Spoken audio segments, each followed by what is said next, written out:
Saan ba ang aklat ni Propeta Hasir? Bakit hindi nasama sa Biblia? Ganito po kapatid, marami pong aklat na hindi nakasama sa Biblia. Yung iba po nawala. Kagaya ng aklat ni Hasir. At hindi lang po yung aklat ni Hasir ang nawala. Yung unang sulat ni Pablo sa taga-Corinto, wala po yun. Yung unang sulat niya sa Efeso, nawala rin yun. Kasi alam nung iba, sa Efeso, isang sulat lang. Hindi po.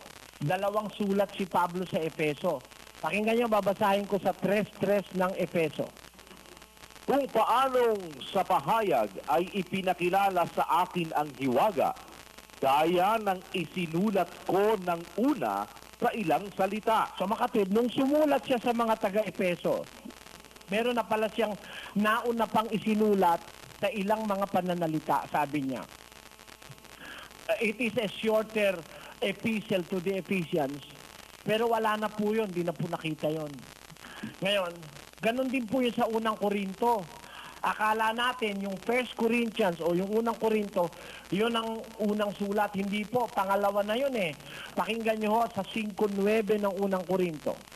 Isinulat ko sa inyo sa aking sulat na huwag kayong makisama sa mga mapakiapid. Basahin natin sa English. I wrote unto you in an epistle not to company with fornicators. Basahin natin sa Kapampangan.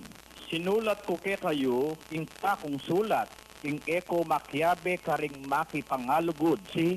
Bago po yung sulat na yan na unang Korinto, meron pang nauna pa talaga dyan. Sinulat ko na kay kayo nga na sinulat ko kay kayo, king kakong sulat. I wrote to you in an epistle. See?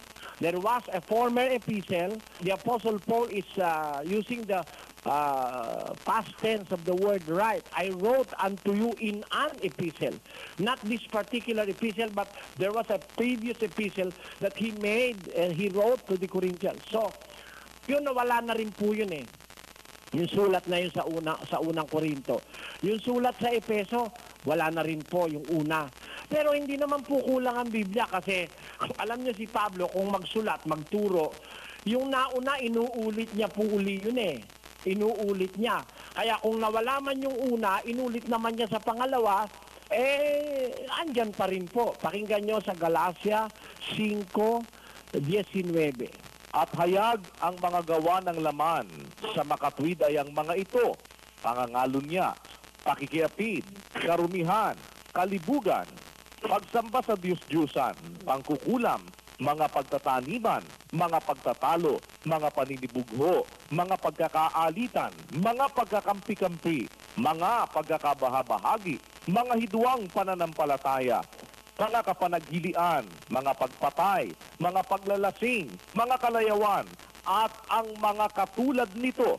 Tungkol sa mga bagay na ito ay aking ipinagpapaunang ipaalaala sa inyo, tulad sa aking pagpapaalaala ng una sa inyo, na ang mga nagsisipagsanay ng gayong mga bagay ay hindi magsisipagmana ng kaharian ng Diyos. Kita nyo po, pinaaalala ko sa inyo gaya nung pagpapaalaala ko nung una sa inyo.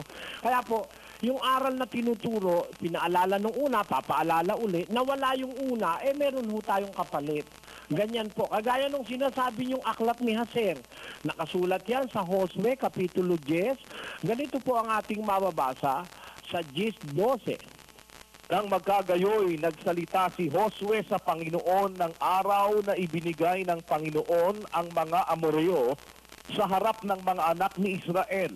At kanyang sinabi sa paningin ng Israel, Araw, tumigil ka sa Gabaon, at ikaw, buwan, sa libis ng Ahalon. At ang araw ay tumigil, at ang buwan ay huminto, hanggang sa ang bansa ay nakapaghiganti sa kaniyang mga kaaway. Hindi ba ito nakasulat sa aklat ni Hasir? Ayan, di ba nakasulat ito sa aklat ni Hasir? O nakasulat nga, nawala yung kay Hasir. Nandito naman yung aklat ni Josue, wala rin pong nawala. Okay, kompleto pa rin po, kapatid. Andyan pa rin. Meron din namang ulat kay Josue. Ang katunayan nga, kung babasahin niyo po yung aklat ng hari, tapos babasahin niyo aklat ng hukom, at saka aklat ng unang kronika, magkakapareho po kasi magkakaiba ang sumulat. Ang sinusulat nila tungkol sa mga hari, ay kung nawala man yung isa ron, andito pa yung isa dahil yun din ang isinulat ng isa. Parang yung Ebanghelyo, 4 po yun di ba? Mateo, Marcos, Lucas, Juan. Kahit mawala po yung dalawa, meron pang matitirang dalawa, alam pa rin natin kung ano aral ni Kristo. Ganun lang po yan, kapatid. Nothing to worry about that kasi kumpleto pa rin po ang aral ni Kristo sa Biblia.